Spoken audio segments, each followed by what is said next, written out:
નમસ્કાર વિદ્યાર્થી મિત્રો, ચેપ્ટર 7નું આજે છેલ્લું લેક્ચર. લાસ્ટ લેક્ચરની અંદર આપણે સ્વાધ્યાયના 10 દાખલા સુધી પૂર્ણ કરેલ છે. આજે 11મો લઈએ તો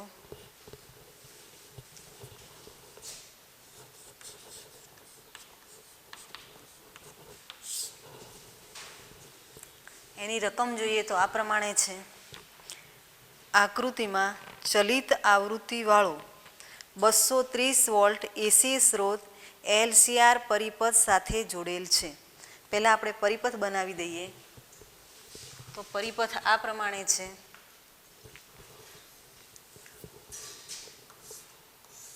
એસી પ્રાપ્તિ સ્થાન આર સી અને અહીંયા છે એલ. અહીંયા એસી વોલ્ટેજ જે છે એ આપણને ચલિત આવૃત્તિવાળો છે એવી સ્પષ્ટતા કરી છે અને એનો વોલ્ટેજ જે છે એ 230 વોલ્ટ છે. એલ 5 હેનરી છે. બુકમાં મિસ્ટેક છે, એકમ ખોટો આપ્યો છે. સી 80 માઇક્રોફેરાડ છે. 80 અને 10⁻⁻6 ફેરાડ. ત્યાર પછી આર આપ્યું છે 40 ઓહ્મ. તો આપણને એસી વોલ્ટેજ જે વેલ્યુ હોય આપણે જાણીએ છીએ વીઆરએમએસ છે. આર આપ્યા છે, એલ આપ્યા છે અને સી આપ્યા છે. શોધવાનું શું બતાવે છે?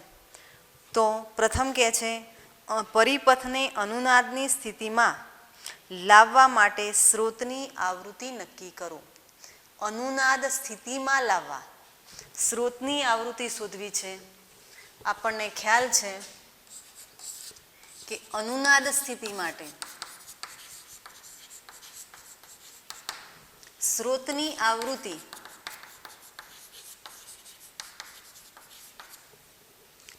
એફ કહીએ, કોણીય આવૃત્તિ ઓમેગા કહીશું. તો એફનું સૂત્ર શું થશે? તો 1/2π√L અને સી. ઓમેગા લેવું હશે તો પ્રથમ ઓમેગા લઈએ, પછી એફ શોધી કાઢીએ. કારણ કે ઓમેગાની અહીંયા જરૂરિયાત છે એટલે એડવાન્સમાં આપણે શોધીને મૂકી દઈએ. 1 એલ છે 5, સી 80 અને માઇક્રો છે એટલે 10⁻⁻6. રૂટમાંથી બહાર નીકળી જઈએ 10ની ઘાતમાં તો બેકી જોઈએ, બેકી છે 10⁻³ ઉપર જાય તો પ્લસથી એટલે 10⁻³ ઉપર જશે. બાકી શું રહે છે? તો 5 અને 80 400.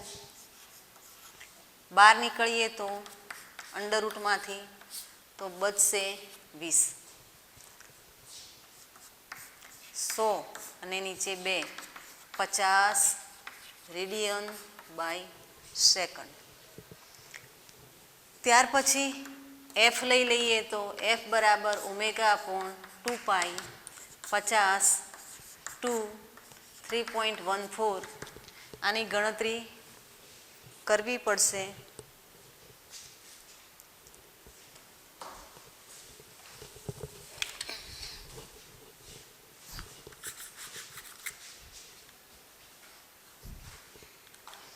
પચાસ ભાગ્યા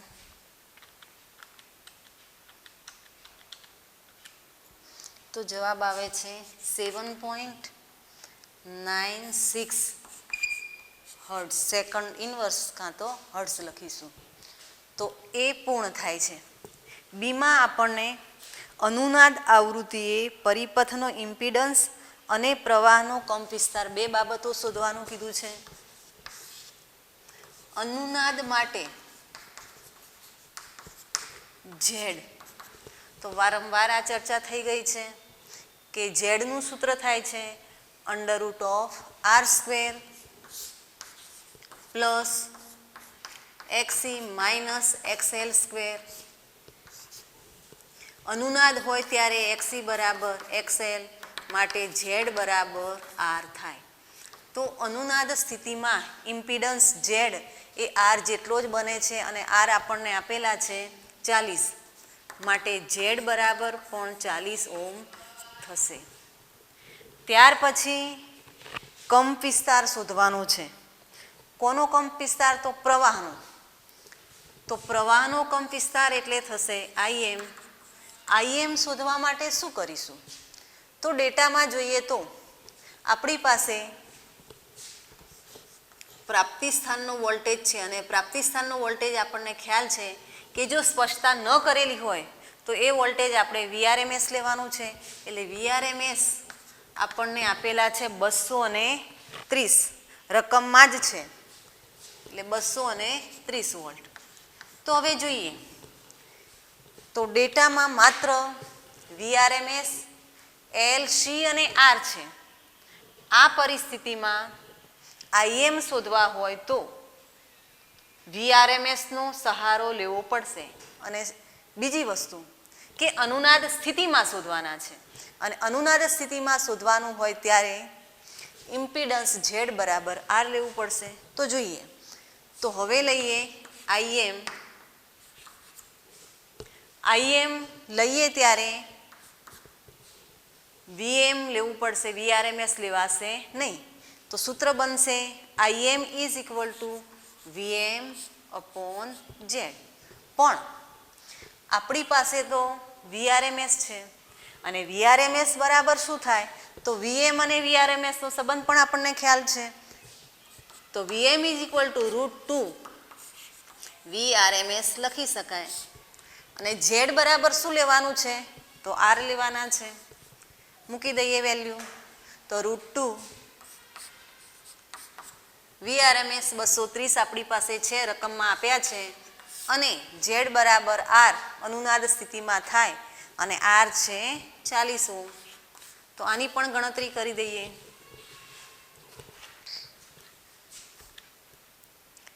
.414 ગુણ્યા 23/4 તો આપણને પ્રાપ્ત થાય છે 8.1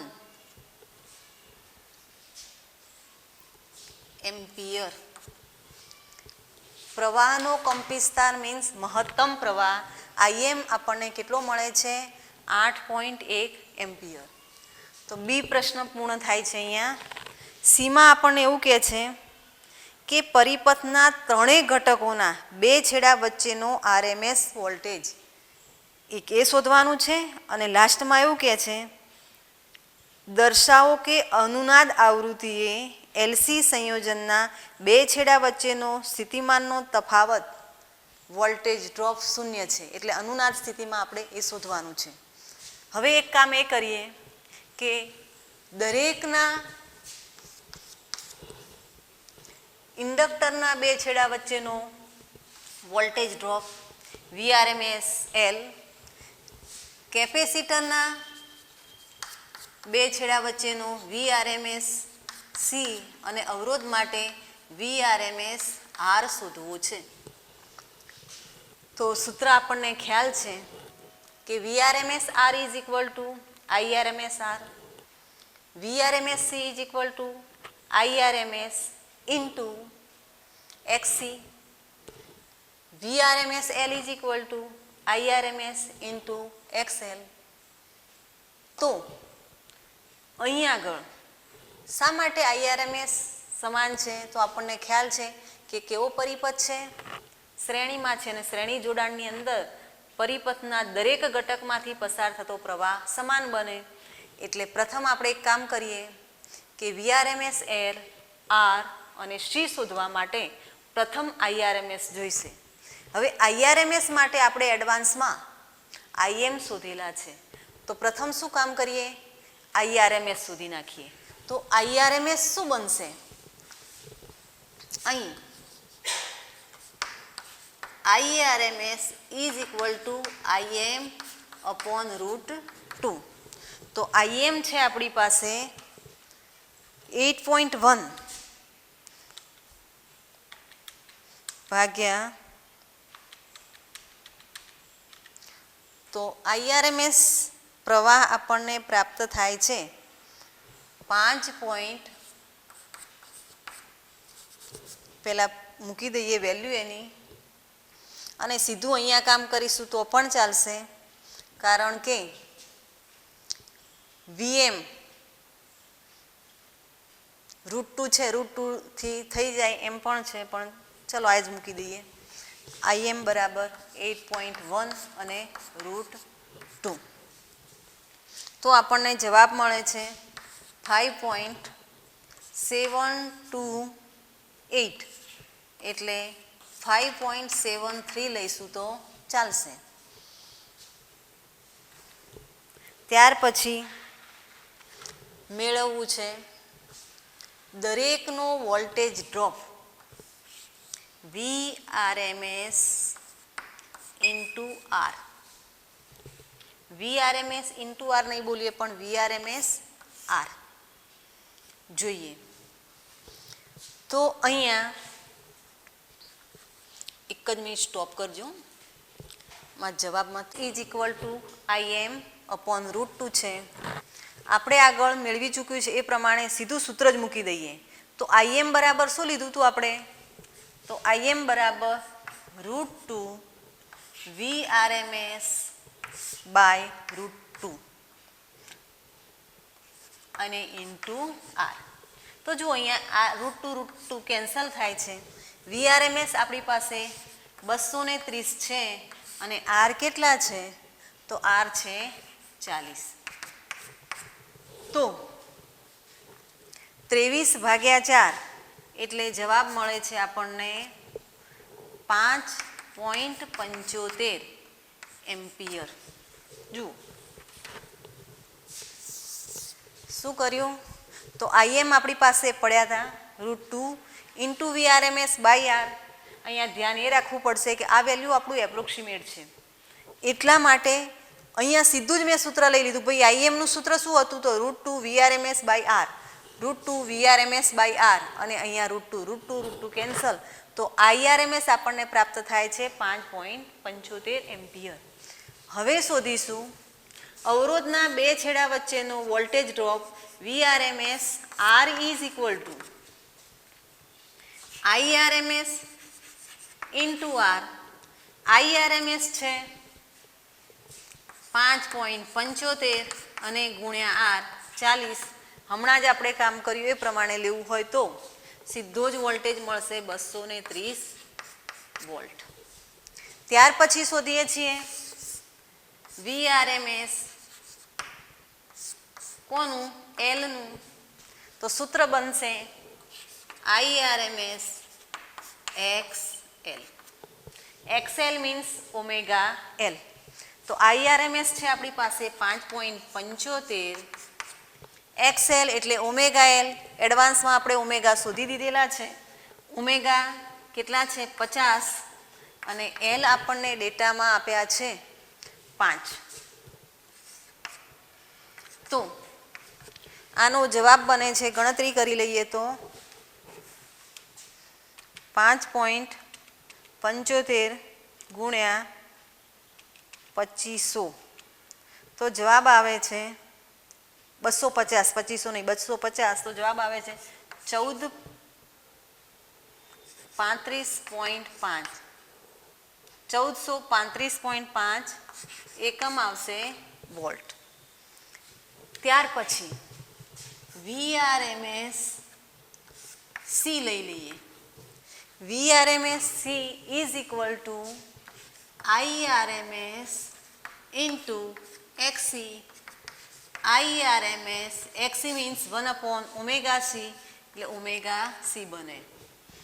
ઓમેગા 50 છે, વેલ્યુ દરેકની મૂકી દઈએ. IRMS છે 5.75, ઓમેગા છે 50, અને C આપ્યા છે આપણને 80 માઇક્રોફેરાડ 10⁻⁻6.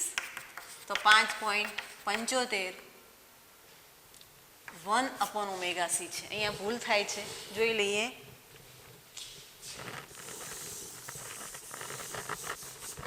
IRMS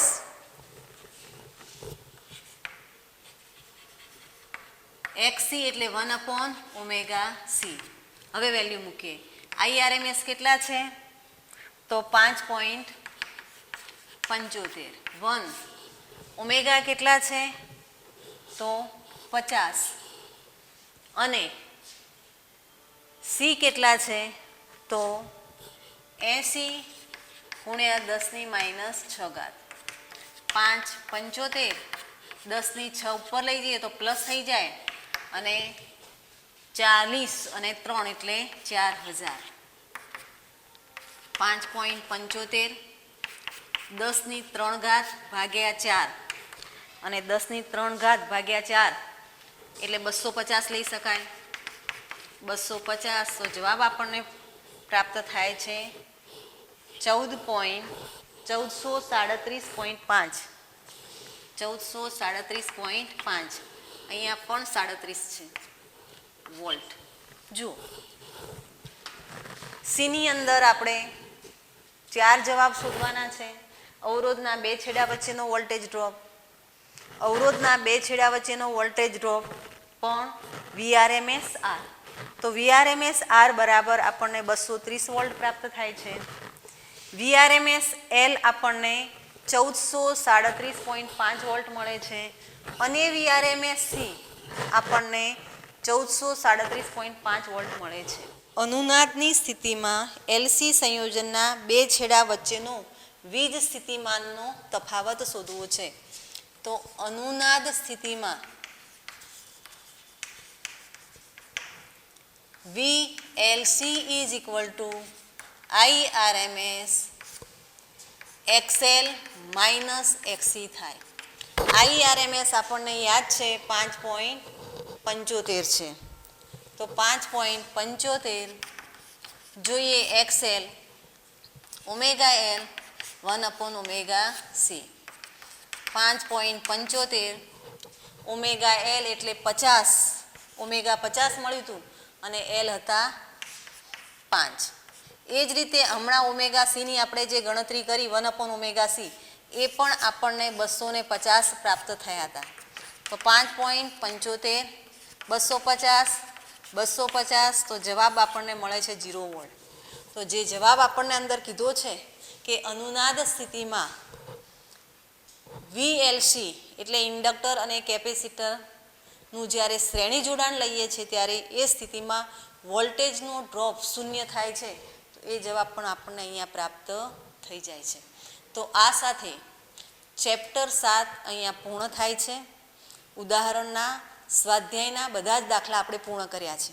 હવે એક એવું ઉદાહરણ પસંદ કરીએ કે જે આપણને ચેપ્ટરનું બધું જ રિવાઇઝ કરાવી દે, બધા જ સૂત્રો આવી જાય અંદર, બધા જ કન્સેપ્ટ આવી જાય અને એ તમે ઉદાહરણ ત્યારે જ સમજી શકો કે ટોટલી ચેપ્ટર 7ની થિયરી તમે જાણતા હોવા જોઈએ. તો આ ઉદાહરણ બધું જ રિવાઇઝ કરાવે છે એટલે ધ્યાનથી આપણે સમજી લેવું કે આ ઉદાહરણ ગણી શકીએ છીએ તો આપણને બધા જ કન્સેપ્ટ ક્લિયર છે. તો એવું એક ઉદાહરણ લઈએ. તો એક એક્સ્ટ્રા ઉદાહરણ જોઈ લઈએ. અહીંયા આપણને એક પરિપથ આપ્યો છે. પરિપથ જોઈએ તો પહેલી દ્રષ્ટિએ આપણને ખ્યાલ આવી જાય કે કયો પરિપથ છે? LRLC શ્રેણી જોડાણ પરિપથ છે. શ્રેણી જોડાણ હોય એટલે આપણને ખ્યાલ આવી જાય કે અહીંયા પસાર થતો પ્રવાહ કેવો હશે? સમાન હશે. અહીંયા આપણને માહિતીમાં શું આપ્યું છે? તો જુઓ કે V1 અવરોધના 2 છેડા સાથે 2 છેડાઓ સાથે વોલ્ટમીટર જોડ્યું છે. ઇન્ડક્ટરના 2 છેડે વોલ્ટમીટર જોડ્યું છે અને કેપેસિટરના 2 છેડે વોલ્ટમીટર જોડ્યું છે. અહીંયા પ્રથમ વોલ્ટમીટર જે વોલ્ટેજ બતાવે છે એ 40 વોલ્ટ છે. બીજું વોલ્ટમીટર રકમમાં આપણને આપી દીધેલું છે, આ પણ 40 વોલ્ટ બતાવે છે અને ત્રીજું વોલ્ટમીટર જે વોલ્ટેજ બતાવે છે 10 વોલ્ટ છે. તો પહેલી આપણને એ ખબર પડવી જોઈએ કે આ 3 મીટરના જે વોલ્ટેજ છે એ કયા વોલ્ટેજ હશે? તો જ્યારે તમને થિયરી ભણાવી ત્યારે સ્પષ્ટ કીધું છે કે વોલ્ટમીટર હોય તો એ RMS વોલ્ટેજ જ માપે, એ મીટર હોય તો એ IRMS પ્રવાહ જ માપે છે. તો પછી આ જે વોલ્ટેજ છે 40 40 10 આ બધા જ વોલ્ટેજ આપણે કયા લઈશું? VRMS લઈશું. તો પ્રથમ મીટરનું જે રીડિંગ છે 40 વોલ્ટ, એને હું અવરોધના બે છેડા વચ્ચે નો વોલ્ટેજ ડ્રોપ બતાવે છે એટલે એને આપણે VRMS L કહી શકીશું. શું કહીશું? VRMS L. કેટલા છે? તો 40 વોલ્ટ. ત્યાર પછી બીજું વોલ્ટમીટર જે વોલ્ટેજ બતાવે છે એ ઇન્ડક્ટરના બે છેડા વચ્ચેનો વોલ્ટેજ ડ્રોપ છે, તો એને કહીશું VRMS R. VRMS L 40 volt. ત્રીજું વોલ્ટમીટર જે વોલ્ટેજ બતાવે છે એ કેપેસિટરના બે છેડા વચ્ચેનો વોલ્ટેજ ડ્રોપ છે એટલે એને કહીશું VRMS C. કેટલા છે? 10 વોલ્ટ. ત્યાર પછી આપણને જે એસી પ્રાપ્તિ સ્થાન આપ્યું છે એ એસી પ્રાપ્તિ સ્થાન સૂત્ર આપ્યું છે, સાઇન વિધેય આપ્યું છે. V = Vm sin 100πt + π/6. અને અહીંયા ખાસ એ જોઈ લેવાનું કે વોલ્ટ જે એકમ છે એ વોલ્ટમાં છે એટલે SI છે. ઘણીવાર એવું બને છે કે આપણે બધી જ ગણતરી કરી દઈએ છીએ અને એકમ જોતા નથી, અને જો એકમ SIમાં ન હોય, ગણતરી કરતી વખતે બધી ગણતરી SIમાં કરીએ તો જવાબ ખોટો પડે છે. એટલે ખાસ જ્યારે આ ટાઈપનું સૂત્ર હોય, વોલ્ટેજ કે પ્રવાહ હાર્મોનિક વિધેયના સ્વરૂપમાં હોય, ત્યારે પ્રથમ એનો એકમ ચકાસી લેવો. તો અહીંયા વોલ્ટમાં છે. હવે જોઈએ પ્રથમ શું શોધવું છે આપણે? IM. તો IM શોધવા માટે શું કરીશું? તો અહીંયા થોડીક વિચારવું પડશે આપણે કે આપણને ડેટામાં VRMS R આપેલા છે, VRMS L આપેલા છે, VRMS C આપેલા છે, અને વધારામાં અવરોધનું વેલ્યુ પણ આપેલું છે. R = 4 ઓહ્મ છે. તો હવે ખ્યાલ આવી જવો જોઈએ કે બધા જ વોલ્ટેજ VRMS છે. ત્રણે ત્રણ પરિપથ ઘટક શ્રેણીમાં જોડેલા છે એટલે પરિપથમાંથી પસાર થતો પ્રવાહ સમાન હશે, અને એ પ્રવાહ કયો હશે? IRMS. તો આપણે પ્રથમ IRMS પ્રવાહ શોધીએ. પહેલાં IM શોધીશું તોય ફરક નહીં પડે. IM શોધવા માટે એને √2 વડે ગુણી દેવું પડશે. તો IM અને IRMS બંને શોધવાનો પ્રયત્ન કરીએ. પણ અહીંયા એ પણ ખ્યાલ હોવો જોઈએ કે આ જે પ્રવાહ પસાર થાય છે IRMS, એ આ ત્રણેય વોલ્ટેજને ધ્યાનમાં રાખીને આપણે કામ કરી શકીશું નહીં. કેમ? જો ત્રણેયનું પરિણામી વોલ્ટેજ કરીએ, પછી પરિણામી ઇમ્પિડન્સ જોઈએ, અને ઇમ્પિડન્સ શોધવા માટે L અને C ની જરૂરિયાત પડે, એટલે એ કામ કરી શકતા નથી. તો હવે શું ઓપ્શન? તો જોઈએ કે આ IRMS પ્રવાહ અવરોધમાંથી પણ પસાર થાય છે, ઇન્ડક્ટરમાંથી પણ પસાર થાય છે, અને કેપેસિટરમાંથી પણ પસાર થાય છે. તો પછી અવરોધના બે છેડા વચ્ચેનો જે વોલ્ટેજ ડ્રોપ છે VRMS R = IRMS R સૂત્ર પસંદ કરી શકીએ. તો શું લઈશું? VRMS R = IRMS × R. R આપણે જાણીએ છીએ, IRMS શોધી કાઢીશું. તો પ્રથમ IRMS શોધવું છે આપણે. તો IRMS શોધવા માટે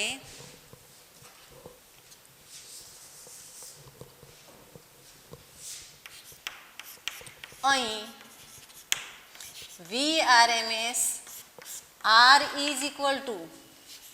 IRMS R ઓહ્મના નિયમ પ્રમાણે આપણે લઈ શકીએ. તો IRMS R =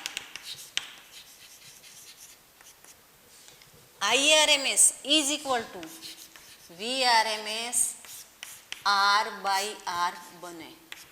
ચલો VRMS R કેટલા છે? 40. R કેટલા છે? 4. તો 10 એમ્પિયર આપણને IRMS પ્રાપ્ત થાય છે. તો પ્રથમ જવાબ આપણને મળી ગયો. હવે શું શોધવું છે?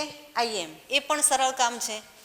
માટે IM is equal two √2 IRMS √2 અને IRMS 10 છે. આપણે આમનું આમ રાખીશું તોય કંઈ જ ફરક પડવાનો નથી. અને વેલ્યુ √2 ની મૂકવી હોય તો પણ જાણીએ છીએ 1.414 તો 14.14 એમ્પિયર આપણને જવાબ પ્રાપ્ત થાય. હવે પ્રશ્ન આવે છે આઈટી એટલે કે પ્રવાહનું તાત્કાલિન વેલ્યુ. પ્રવાહનું તાત્કાલિન વેલ્યુ યાદ કરવા માટે ઘણી બધી વસ્તુઓ આપણે યાદ કરવી પડે કે કયો પરિપથ છે RLC શ્રેણી પરિપથ. તો યાદ કરો કે પ્રવાહનું તાત્કાલિન વેલ્યુ જોઈતું હોય તો આપણે એ સૂત્ર સમય સાથે કળા સાથે દર્શાવવું પડે અને કળા શોધવી પડે. કળા આવે એટલે શું કરીશું? તો ફેઝરને યાદ કરવો પડે. કોનો ફેઝર લઈશું? તો આરનો લેવો પડશે, એલનો લેવો પડશે, સીનો લેવો પડશે. એલ માટે એનો વોલ્ટેજ એનો પ્રવાહ, સી માટે એનો વોલ્ટેજ એનો પ્રવાહ, આર માટે એનો વોલ્ટેજ એનો પ્રવાહ. વોલ્ટેજ અને પ્રવાહ, પરિણામી વોલ્ટેજ અને પરિણામી પ્રવાહ વચ્ચેનો કળા તફાવત લઈએ ત્યારે આપણને વોલ્ટેજના સૂત્ર ઉપરથી પ્રવાહનું સૂત્ર ફાઈ કળા સાથેનું પ્રાપ્ત થાય. હવે આમાં આપણે ઘણી બધી વસ્તુઓ યાદ કરવી પડે છે અને 1 બાય 1 દરેક વસ્તુ હું તમને યાદ કરાવું છું, પણ બહુ જ ધ્યાન આપશો. બધી જ વસ્તુ જાણતા હશો તો જ આ ઉદાહરણ તમે ગણી શકો છો. આ વસ્તુ સ્વીકારી લેવાની. તો પ્રથમ આઈટી શોધવા માટે આપણે ફેઝર દોરીએ. કેમ? તો આપણે ફાઈ શોધવું છે. LCR એસી શ્રેણી પરિપથમાં વોલ્ટેજ અને પ્રવાહ વચ્ચેનો કળા તફાવત ફાઈ છે. તો ફાઈ શોધવા માટે ફેઝર લઈએ. ફેઝરમાં આપણને ખ્યાલ છે કે ફેઝર દર્શાવવા માટે તો આપણે એની મહત્તમ વેલ્યુ લઈએ છીએ. આરની મહત્તમ વેલ્યુ VR અવરોધનો જે વોલ્ટેજ છે, અવરોધના બે છેડા વચ્ચેનો જે વોલ્ટેજ છે એની મહત્તમ વેલ્યુ એટલે VRM અથવા VMR. આર માટે મહત્તમ, સી માટે મહત્તમ અને એલ માટે મહત્તમ. પણ અહીંયા તો આપણી પાસે એની મહત્તમ વેલ્યુ નથી પણ એની VRMS વેલ્યુ છે. તો આપણને એ વસ્તુ સમજાઈ જાય કે ફેઝર દોરવા માટે મહત્તમના સ્થાને VRMS લઈશું તો કોઈ જ ફરક પડતો નથી. એટલે તમને ત્યાં ચેન્જિંગ જે આવે છે થિયરીમાં જે છે અને અહીંયા એક્ઝામ્પલ ગણવામાં હું જે ચેન્જ લઉં છું એ પણ ખ્યાલ આવી જાય. તો મહત્તમ વેલ્યુ ન હોય તો VRMS વેલ્યુ લઈને આપણે એનો ફેઝર દોરીશું. હવે ફેઝર માટે આપણે સંજ્ઞા કેપિટલ લઈએ છીએ, બરાબર? તો ધારો કે અવરોધ માટે છે તો અવરોધમાં વોલ્ટેજનો ફેઝર હું દોરું તો VRMS આરને હું VR લખી દઉં તો ચાલે, કેપિટલ VR. તો અવરોધનો વોલ્ટેજ જે છે એનો ફેઝર અહીંયા VR મૂકીએ. પછી ઇન્ડક્ટર અને કેપેસિટર. ઇન્ડક્ટર માટે એનું RMS વેલ્યુ VL તરીકે દર્શાવીશું. ફેઝરમાં કેપિટલ VL કહીશું. કેપેસિટર માટે કેપિટલ VC કહીશું. પણ યાદ એ રાખીશું કે આ આરનું, એલનું કે સીનું મહત્તમ વેલ્યુ છે નહીં, પણ RMS વેલ્યુ છે. હવે શું થશે? તો આર દર્શાવ્યા પછી વોલ્ટેજ અને પ્રવાહ, આપણા મગજમાં મૂળ વસ્તુ તો યાદ હોવી જ જોઈએ કે વોલ્ટેજ અને પ્રવાહ વચ્ચેનો કળા તફાવત શોધવો છે. જો હું આરનો ફેઝર આ રીતે એક્સ અક્ષ ઉપર દર્શાવી દઉં છું તો માત્ર આર માટે પ્રવાહ અને વોલ્ટેજ વચ્ચેનો કળા તફાવત 0 છે. એનો અર્થ એવો થાય કે જ્યાં VR દર્શાવું છું ત્યાં પ્રવાહ પણ દર્શાવવો પડે. એટલે પહેલી વસ્તુ આપણી ક્લિયર થઈ ગઈ કે અહીંયા પરિપથમાંથી શ્રેણી જોડાણમાં જે સમાન પ્રવાહ IRMS પસાર થઈ ગયો છે એનો IRMSનો ફેઝર કેપિટલ I દર્શાવવું અને એ કેપિટલ I જ્યાં VR મૂક્યા છે ત્યાં મૂકવા પડે. હવે કેપિટલ વીએલ ક્યાં દર્શાવવા? તો આપણને સૂત્ર આવડતા હોવા જોઈએ. માત્ર ઇન્ડક્ટર માટે પ્રવાહ કરતા, જો હું બોલું છું શું એ ખાસ ધ્યાન રાખવું પડશે, પ્રવાહ કરતા વોલ્ટેજ કળામાં π/2 જેટલો આગળ છે. પ્રવાહ કરતા, કારણ કે પ્રવાહના સૂત્રમાં આપણે ω t - π/2 લખીએ છીએ, પણ હું હાલ બોલું છું વોલ્ટેજ. તો માત્ર ઇન્ડક્ટર ધરાવતા એસી પરિપથમાં પ્રવાહ કરતા વોલ્ટેજ કળામાં π/2 જેટલો આગળ છે. તો પછી આગળ હોય તો આપણને ખબર છે કે એન્ટી ક્લોકવાઇઝ ચાલો અને પાછળ હોય તો ક્લોકવાઇઝ ચાલો. તો બોલીએ કે વીએલ ક્યાં દર્શાવીશું? તો આઈ સાથે 90 ડિગ્રીનો ખૂણો બનાવે એ દિશામાં આપણે મૂકી દઈશું વીએલ. વીએલ શું છે? તો આનું આરએમએસ વેલ્યુ છે. પ્રશ્ન એ થશે કે સી ક્યાં મૂકીશું? એલ આવ્યા પછી સી તો આપણને ખ્યાલ છે જ કે એની એક્ઝેક્ટ ઓપોઝિટ ડાયરેક્શનમાં વી સી. હવે જોવાનું થાય કે પરિણામી ક્યાં મૂકવું? તો અહીંયા ડેટામાં જોઈએ છે ત્યારે આપણને વીએલ અને વીસી, વીએલ મોટા છે અને વીસી નાના છે, એટલે પરિણામી ક્યાં મળશે? ઉપર જ મળશે. તો પરિણામી ક્યાં દર્શાવીશું? અહીંયા VL minus VC. VL minus VC અને વીઆરનો પરિણામી બંનેની વચ્ચે મળશે. આ શું બનશે? ત્રણેયના શ્રેણી જોડાણનું પરિણામી વી. તો આ થયો પરિણામી વી. યાદ રાખીએ છીએ આ વી પણ મહત્તમ વેલ્યુ આપતું નથી, આરએમએસ વેલ્યુ જ આપે છે. એટલે એલ, સી, આર ત્રણેયના શ્રેણી જોડાણના પરિણામી વોલ્ટેજનું આરએમએસ વેલ્યુ. હવે જુઓ કે ત્રણેયનો પરિણામી વી મળી ગયો. ત્રણેય માટે સમાન પ્રવાહ આઈ છે, બંને વચ્ચેનો કળા તફાવત ફાઈ થાય. અહીંયા જોવું છે કે વીએલ ગ્રેટર ધેન વીસી. મેં અગાઉ લેક્ચરમાં તમને આ કિસ્સા સમજાયા હતા કે વીએલ ગ્રેટર ધેન વીસી હોય તો પરિસ્થિતિ શું થાય? તો અહીંયા વોલ્ટેજ કળામાં આગળ બને છે અને પ્રવાહ કળામાં પાછળ બને છે. એટલે પ્રવાહનું સૂત્ર જે આવશે I is equal to Im sine ωt minus phi બને. આપણે જ્યારે થિયરીમાં સમજાવ્યું છે ત્યારે વીસી ગ્રેટર ધેન વીએલ હતું, એટલે આપણને પ્રવાહનું સૂત્ર મળતું હતું I is equal to Im sine ωt plus phi. પણ આ કિસ્સો ત્યાં ચર્ચા કરી હતી, સાબિત કર્યું નહોતું, પણ સમજાવી દીધું હતું કે જો વીએલ ગ્રેટર ધેન વીસી હોય તો પ્રવાહ કળામાં ફાઈ જેટલો પાછળ હોય છે, અને પાછળ છે એ આ ફેઝર આપણને બતાવે છે. તો હવે ફાઈ આપણે ફેઝર દ્વારા દર્શાવ્યું, પણ ફાઈની વેલ્યુ શોધવી પડશે. તો આટલો ભાગ આપણે લઈ લઈએ કે આ છે ફાઈ, આ વેલ્યુ કઈ છે? વીઆર છે.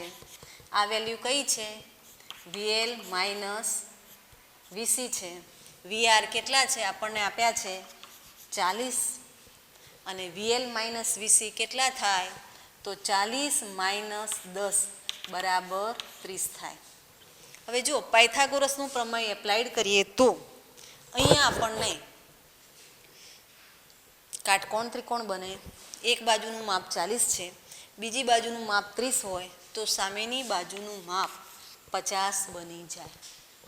એનો અર્થ એવો થાય કે આ જે પરિણામી વી છે, સૂત્ર પણ મૂકી દઈએ છીએ અને સૂત્ર દ્વારા અને કળા પણ શોધી નાખીએ, બે કામ કરીએ. ચલો પહેલાં આ શોધી દીધું છે, આ સમજણ પડી જાય છે. તો આના ઉપરથી tan phi is equal to સૂત્ર શું બનશે? 30/40 3/4. હવે આમાં થોડુંક યાદ રાખીએ છીએ આપણે. આ સમજ હોવી જોઈએ તો આપણું કામ થોડું સ્પીડી થાય કે અહીંયા ફાઈ છે, અહીંયા પાસેની બાજુ 3 છે, 4 છે, આ 3 છે અને આ 5 છે. તો આ કન્ડિશનમાં કાટખૂણો છે. આ બે ખૂણાની વેલ્યુ શું થાય? તો આ બે ખૂણાઓનો સરવાળો 90 થાય એ આપણને સમજણ પડે છે. પણ જ્યારે 3, 4, 5માં વિભાજન થતું હોય ત્યારે બે જે લઘુકોણ છે એનું મૂલ્ય 37, 53, તમે જુઓ બંનેનો સરવાળો 90 થઈ જાય છે. 37 હોય કાં તો 53 હોય. હવે આમાં યાદ રાખીએ છીએ કે આપણે કયો ખૂણો શોધવો છે? તો નાની, જેની સામેની બાજુ નાની છે એવો ખૂણો શોધવો છે. તો ખૂણો કાં તો 37 કાં તો 53 ફાઇનલ. પણ હવે બંનેમાંથી કયો પસંદ કરવો? તો નાની બાજુનો સામેનો ખૂણો નાનો હોય, મોટી બાજુની સામેનો ખૂણો મોટો બને. ફરી એકવાર 3નો સરવાળો 180, આ 90 બની ગયા. આ બંનેનો સરવાળો 90 બને. 37, 53, 90 થઈ જાય છે. 4, 3, 5, 3, 4, 5 હોય તો ખૂણાનું વિભાજન આ પ્રમાણે થાય. એક ખૂણો 37 થાય, બીજો 53. હવે નક્કી કરવાનું રહ્યું કે કયો 37, કયો 53. તો જોવાનું કે ખૂણાની સામેની બાજુ કઈ છે? 3 નાની છે તો આ ખૂણો નાનો, અને નાનો એટલે કયો? 37. આ તમે નેચરલ લોગમાં જોઈ શકો છો, પણ આટલું યાદ હોય તો આપણું કામ થોડું ઝડપી થઈ જાય. અને આ ખૂણો બને છે 53. ધારો કે અહીંયા 3 છે અને અહીંયા 4 છે, 4 હોત તો આ ખૂણો બની જાત 53નું, પણ હાલ 3 છે એટલે કયો લઈએ છે? 37. તો હવે અહીંયા જોઈએ, સીધું લખી દઈએ કે ફાઈ બરાબર કેટલું બને છે? 37 ડિગ્રી. હવે શું શોધવાનું છે? તો બેની અંદર આપણે વીએમ શોધવાનું છે અને આની અંદર આઈટી શોધવું છે. આપણે બે બાબતો ધ્યાનમાં રાખીને કામ કરીએ છીએ.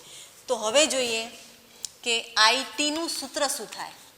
તો પહેલાં આપણે કહી દીધું કે અહીંયા વોલ્ટેજ કરતાં પ્રવાહ કળામાં ફાઈ જેટલો પાછળ છે એટલે પ્રવાહનું સૂત્ર લખીશું IT is equal to IM sine omega T minus phi.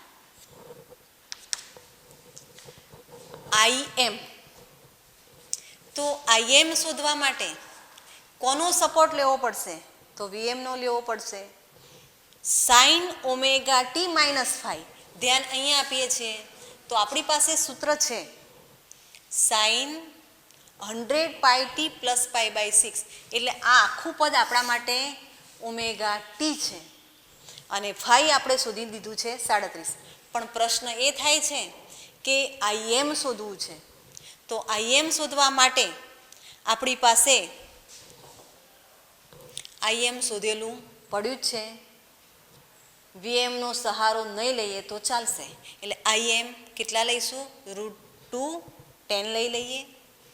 Sign omega T કેટલા લઈએ છીએ? 100 pi T plus pi by 6 લઈએ. ફાઈ કેટલા લઈએ છીએ? 37. તો હવે આપણું સૂત્ર બને છે આઈએમ એટલે √2 sine 100 pi T plus pi by 6, 180 ભાગ્યા 6 કેટલા લઈશું? 30 માઇનસ ફાઈ કેટલા મેળવ્યા? 37. તો આપણો જવાબ આવે છે √2 sine 100 pi T minus 37 degree. અને એકમ લખીશું, બધી જ વસ્તુ આપણે એસઆઈમાં લીધી છે એટલે એમ્પિયર. તો જુઓ આઈએમ મળી ગયા √2 આઈઆરએમએસ, તો આઈઆરએમએસ આપણને કેટલા મળ્યા? 10. આઈટી, તો આઈટી આપણને મળે છે √2 sine 100 pi T minus 7 degree અને એકમ આવે છે એમ્પિયર. તો અહીંયા 3 જવાબ આપણે મેળવી દીધા છે. ત્યાર પછી શોધવું છે આપણે વીએમ. બીજામાં વીએમ શોધીએ. વીએમ ઇઝ ઇક્વલ ટુ શું થાય? તો વીએમ શોધવા માટે આપણે ત્રણેયનો પરિણામી વી શોધવો પડે અને ત્રણેયનો પરિણામી V સૂત્ર શું થાય? તો આ V is equal to under root of VR square plus VL minus VCનો સ્ક્વેર. VM હવે આપણે જે આ વેલ્યુ લીધા છે એ V ફરી પાછા કયા છે? VRMS છે. એટલે VM મેળવવા માટે પ્રથમ તો મારે શું કરવું પડશે કે અંડર રૂટ ઓફ 2 VRMS આવું લખવું પડશે. અને આ VRMS એટલે ફેઝરમાં લીધેલા કેપિટલ V. તો √2 ફેઝર ડાયાગ્રામ પ્રમાણે V લઈએ તો V શું થાય? Under root of VR square plus VL minus VC whole square બને. ચાલો √2 VR કેટલા છે? તો VR છે 40 નો વર્ગ. આ છે 40 માઇનસ 10 નો વર્ગ.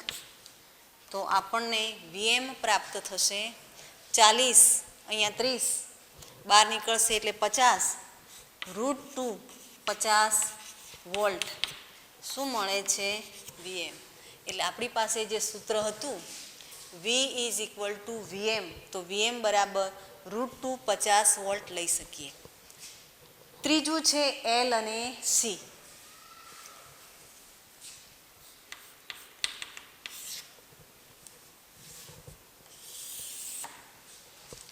L અને C શોધવા છે. તો હવે L શોધવા માટે આપણી પાસે એના બે છેડા વચ્ચેનો વોલ્ટેજ ડ્રોપ છે જ. આ શું છે? VRMS L. અને VRMS L આપણને કેટલા આપ્યા છે? 40 આપ્યા છે. તો સૂત્ર પસંદ કરીએ કે ઇન્ડક્ટરના બે છેડા વચ્ચેનો વોલ્ટેજ ડ્રોપ VRMS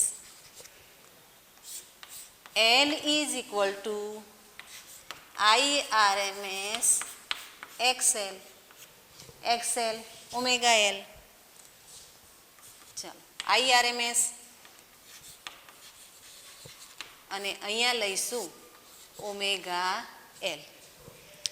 ઓમેગા આપણને આપ્યા નથી, પણ ઓમેગા મેળવવા માટે આપણે સૂત્ર જોવું પડશે. VM સાઇન આ છે ઓમેગા T. તો ઓમેગા કેટલા થાય? તો રકમ ઉપરથી અથવા તો વોલ્ટેજના સૂત્ર ઉપરથી ઓમેગા બરાબર આપણને કેટલા મળે છે? 100 પાઈ મળે છે. માટે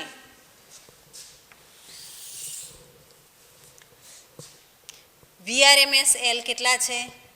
40. IRMS આપણે કેટલા મેળવ્યા છે? 10. ઓમેગા L L બરાબર 40 ભાગ્યા 10 ગુણ્યા ઓમેગા. તો ઓમેગા આપણે સૂત્ર ઉપરથી લીધા કેટલા થાય છે?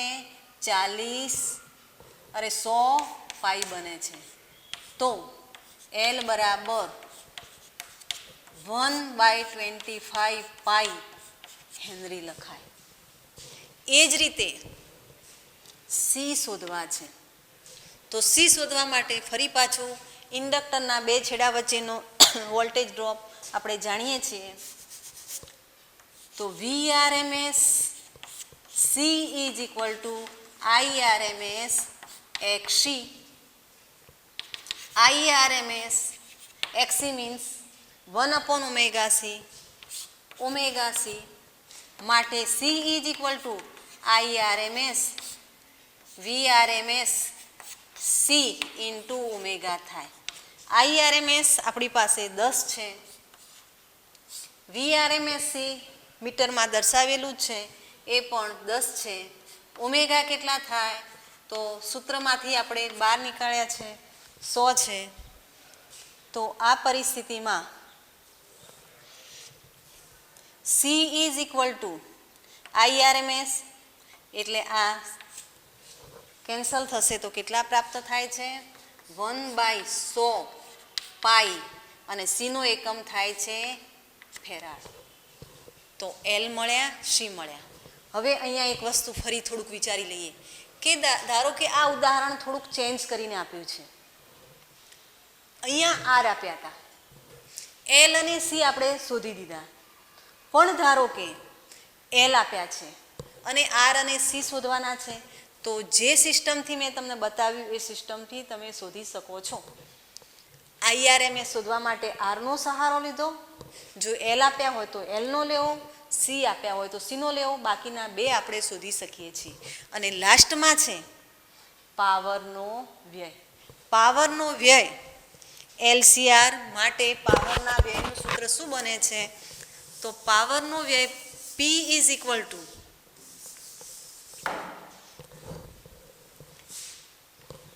ચોથી વસ્તુ છે પાવર વ્યય. તો પાવર વ્યય P મીન્સ વાસ્તવિક પાવર. વાસ્તવિક પાવર P બરાબર સૂત્ર છે IRMS VRMS into cos phi. cos phi ને આપણે પાવર ફેક્ટર કહેતા હતા. ત્રણ હાજર હોય ત્યારે cos phi લઈશું, આર હોય ત્યારે એને અનુરૂપ ફાઈ બનાવવાના, એલ હોય ત્યારે એને અનુરૂપ ફાઈ જે π/2 મળે છે, માત્ર સી હોય તો એને અનુરૂપ ફાઈ બનાવવાના. LCR ત્રણ હાજર હોય ત્યારે ફાઈ માટે આપણે આ સૂત્ર લઈએ છીએ. તો અહીંયા આપણે ફાઈ કેટલા લીધા છે? 37. આપણે ફાઈ ન શોધીએ પણ આ રીતે કામ કરીએ કે આ ગ્રાફ જોયા પછી cos phi શું બને? તો cos phi બરાબર પાસેની બાજુ ભાગ્યા કર્ણ. ફરી એકવાર cos phi, તો cos phi બરાબર શું થાય? પાસેની બાજુ ભાગ્યા કર્ણ. તો અહીંયા IRMS આપણી પાસે કેટલા હતા? તો આપણે મેળવેલા છે 10. મેં અહીંયા કાઢી નાખ્યા છે પણ અગાઉ છે જ એટલે અહીંયા લઈશું 10. VRMS, તો VRMS એટલે આપણા પરિણામી V, અને પરિણામી V કેટલા થતા હતા?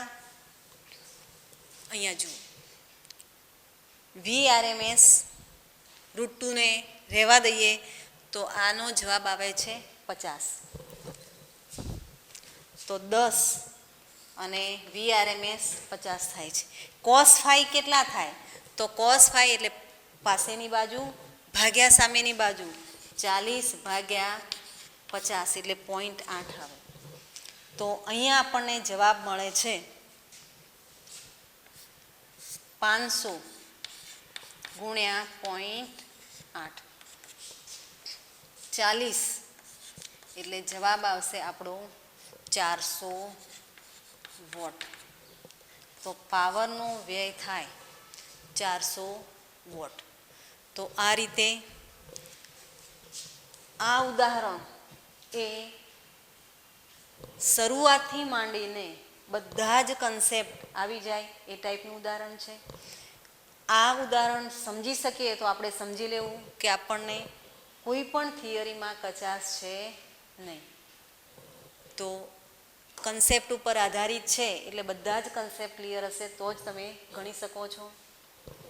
આ એક એવું ઉદાહરણ મૂક્યું છે કે જેની મદદથી કોમ્પિટેટિવ એક્ઝામમાં જનરલી આ ટાઈપના ફંક્શન ઉપર આધારિત સાઇન વિધેયના વેલ્યુ આપેલા હોય છે. તો એ સાઇન વિધેયના વેલ્યુ ઉપરથી આપણે કોઈ પણ રાશિ કઈ રીતે શોધી શકીએ છીએ એ મળી શકે છે. બીજી વસ્તુ એ પણ ધ્યાનમાં રાખી દઈએ કે ક્યાંક તમે કોમ્પિટેટિવ એક્ઝામમાં જોયું હશે કે આપણને મીટરોના એક વોલ્ટેજ આપેલો છે, બીજો આપેલો નથી, બે આપ્યા છે, ત્રીજો શોધવો છે, અથવા બે જ ઘટકો લીધા હોય તો એવી કન્ડિશનમાં એક આપ્યો છે, બીજો શોધવો છે, તો આપણે એ યાદ રાખીએ છીએ કે મીટર એ RMS વેલ્યુ જ કાઉન્ટ કરે છે એટલે આપણે એનું RMS જ મેળવવાનો પ્રયત્ન કરવાનો. ટૂંકમાં બધી જ બાબતો આની અંદર આવરી લીધી છે એટલે આપણે આને બરાબર સમજીશું તો કોમ્પિટેટિવ એક્ઝામનો પ્રશ્ન સોલ્વ કરવામાં કોઈ જ તકલીફ પડતી નથી. તો આ સાથે આપણે આ ચેપ્ટર અહીંયા પૂર્ણ કરીએ છીએ.